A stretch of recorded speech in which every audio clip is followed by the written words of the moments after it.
मित्रों नमस्कार। मित्रों, स्पिरिचुअल दिव्य ज्ञान में आपका स्वागत है। आज मैं रामायण युद्ध में हनुमान जी की कथा सुना रहा हूँ। रामायण के सुंदर कांड में हनुमान जी के साहस और देवाधीन कर्म का वर्णन किया गया है।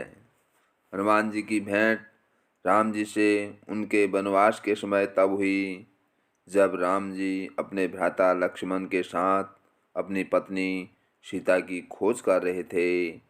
सीता माता को लंकापति रावण छल के हरण करके ले गया था। सीता जी को खोजते हुए दोनों भ्राता ऋषिमुख पर्वत के समीप पहुंच गए, जहां सुग्रीव अपने अनुयायियों के साथ अपने ज्येष्ठ भ्राता बाली से छिपकर रहते थे। वानर राज बाली ने अपने छोटे भ्राता सुग्रीव को एक गंभीर मिथ्याबोध के चलते अपने साम्राज्य से बाहर निकाल दिया था और वो किसी भी तरह से सुग्रीव के तर्क को सुनने के लिए तैयार नहीं था। साथ ही बाली ने सुग्रीव की पत्नी को भी अपने पास बलपूर्वक रखा हुआ था। राम और लक्ष्मण को आता देख सुग्रीव ने हनुमान जी को उनका परिचय जानने के लिए भेजा। हनुमान जी एक ब्राह्मण के वेश में उनके समीप गए।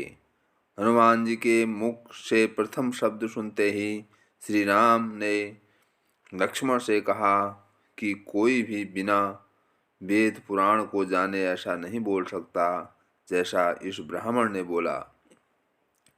राम जी को उस ब्राह्मण के मुख, नेत्र, माथा, भौं या अन्य किसी भी शारीरिक संरचना से कुछ भी मिथ्या प्रतीत नहीं हुआ।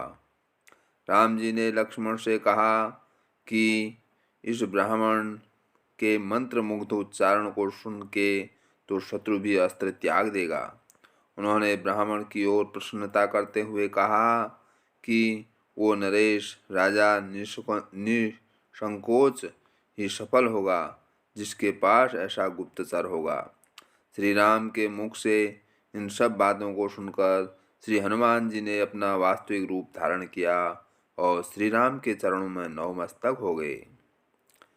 श्री राम ने उन्हें उठाकर अपने हृदय से लगा लिया। उसी दिन एक भक्त और भगवान का हनुमान और प्रभु राम के रूप में अटूट और अनश्वर मिलन हुआ। तत्पश्चात श्री हनुमान जी ने श्री राम और सुग्रीव की मित्रता करवाई। इसके पश्चात ही श्री राम ने बाली को मारकर सुग्रीव को उनका सम्मान और गौरव वापस दिलाया और लंका युद्ध में सुग्रीव ने अपनी वानर सेना के साथ श्री राम का सहयोग दिया।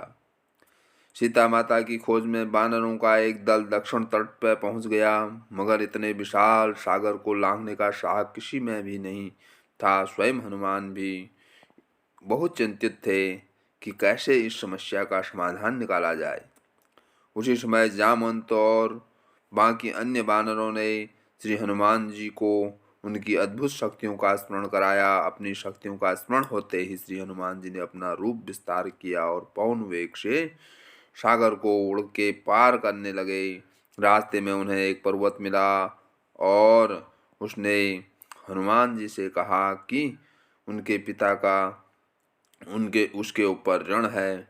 साथ ही उस पर्वत ने हनुमान जी को थोड़ा विश्राम करने का भी आग्रह किया, मगर हनुमान जी ने किंचित मात्र भी समय व्यर्थ ना करते हुए पर्वतराज को धन्यवाद किया और आगे बढ़ चले। आगे चलकर उन्हें एक राक्षसी मिली जिसने कि उन्हें अपने मुख में घुसने की चुनौती दी। परिणाम स्वरूप श्री हनुमान जी ने उस राक्षसी की चुनौती को स्वीकार किया और बड़ी ही चतुराई से अति लघु रूप धारण करके राक्षसी के मुख में प्रवेश करके बाहर आ गए। अंत में उस राक्षसी ने संकोच पूर्वक ये स्वीकार किया कि वो उनकी बुद्धिमत्ता की परीक्षा ले रही थी। आखिरकार हनुमान जी सागर पार करके लंका पहुँचे और लंका की शोभा और सुंदरता को देखकर आश्चर्यचकित रह गए। और उनके मन में इस बात का दुख भी हुआ कि यदि रावण नहीं माना तो इतनी सुंदर लंका का सर्वनाश हो जाएगा।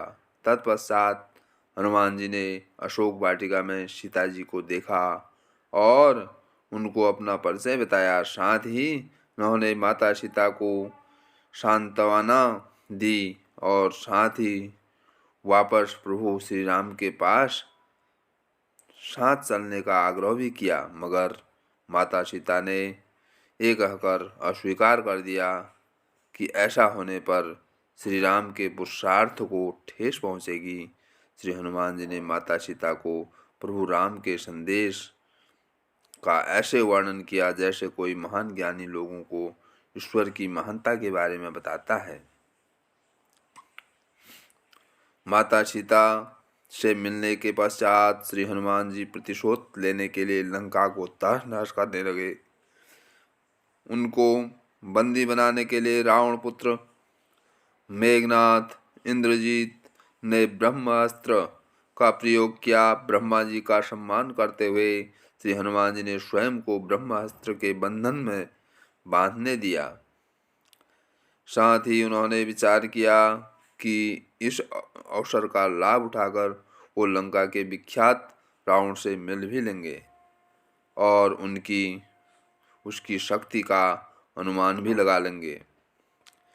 इन्हीं सब बातों को सोचकर श्री हनुमान जी ने स्वयं को रावण के समक्ष बंदी बनकर उपस्थित होने दिया। जब उन्हें रावण के समक्ष लाया गया तो उन्होंने रावण को प्रभु श्री राम का चेतावनी भरा संदेश सुनाया और साथ ही ये भी कहा कि यदि रावण माता सीता को आदर पूर्वक प्रभु श्री राम को लौटा देगा तो प्रभु उसे क्षमा कर देंगे। क्रोध में आकर रावण ने हनुमान को मृत्युदंड देने का आदेश दिया, मगर रावण के छोटे भाई विभीषण ने यह कहकर बीच बचाव किया कि एक दूत को मारना आचार संहिता के विपरीत है। ये सुनकर रावण ने हनुमान जी की पूंछ में आग लगाने का आदेश दिया।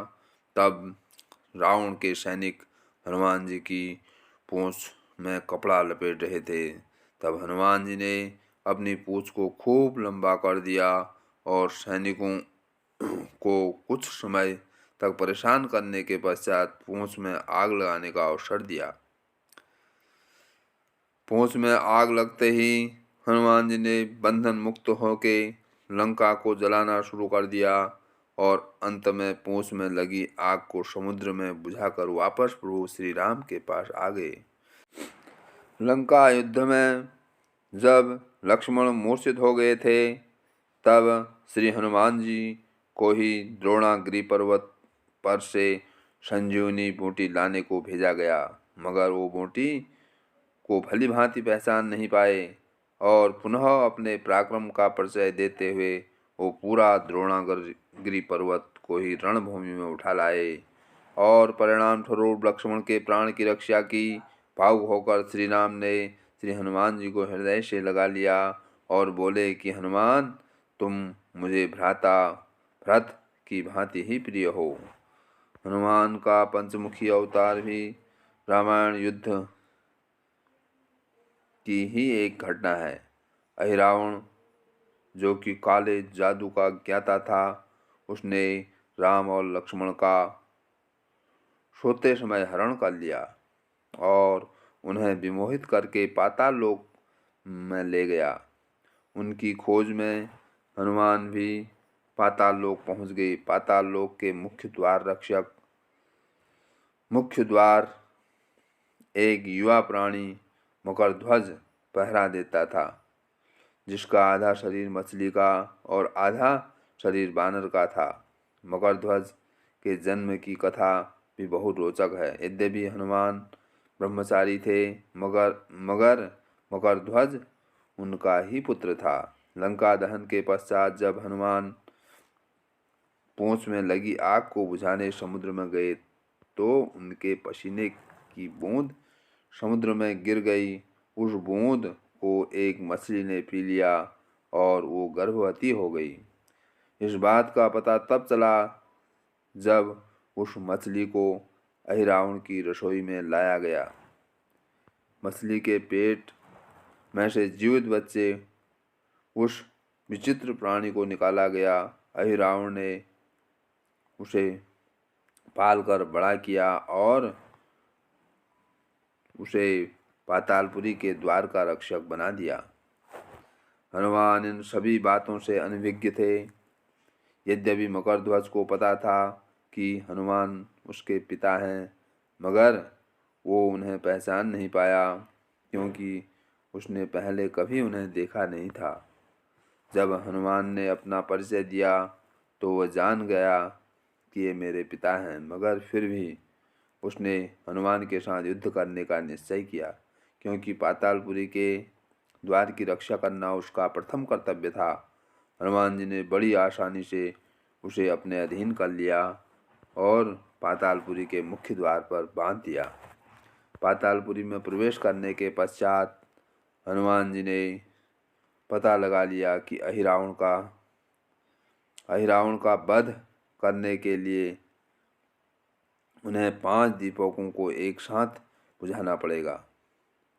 अतः उन्होंने पंचमुखी अवतार श्री वराह, श्री नरसिंह, श्री गरुड़, श्री हयग्रीव और स्वयं धारण किया और एक साथ में 5 दीपकों को बुझाकर अहिरावण का अंत किया। अहिरावण का वध होने के पश्चात हनुमान ने प्रभु श्री राम के आदेशानुसार मकरध्वज को पातालपुरी का नरेश बना दिया।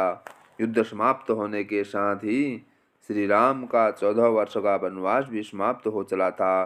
तभी श्री राम को स्मरण हुआ कि यदि वो वनवास समाप्त होने के साथ ही अयोध्या नहीं पहुँचे तो भरत अपने प्राण त्याग देंगे। साथ ही उनको इस बात का भी आभास हुआ कि उन्हें वहाँ वापस जाने में अंतिम दिन से थोड़ा विलंब हो जाएगा। इस बात को सोचकर श्री राम चिंतित थे, मगर श्री हनुमान जी ने अयोध्या जाकर श्री राम के आने की जानकारी दी और भरत के प्राण बचाकर श्री राम को चिंता मुक्त किया। अयोध्या में राज्याभिषेक होने के बाद प्रभु श्री राम ने उन सभी को सम्मानित करने का निर्णय किया जिन्होंने लंका युद्ध में रावण को पराजित करने में उनकी सहायता की थी।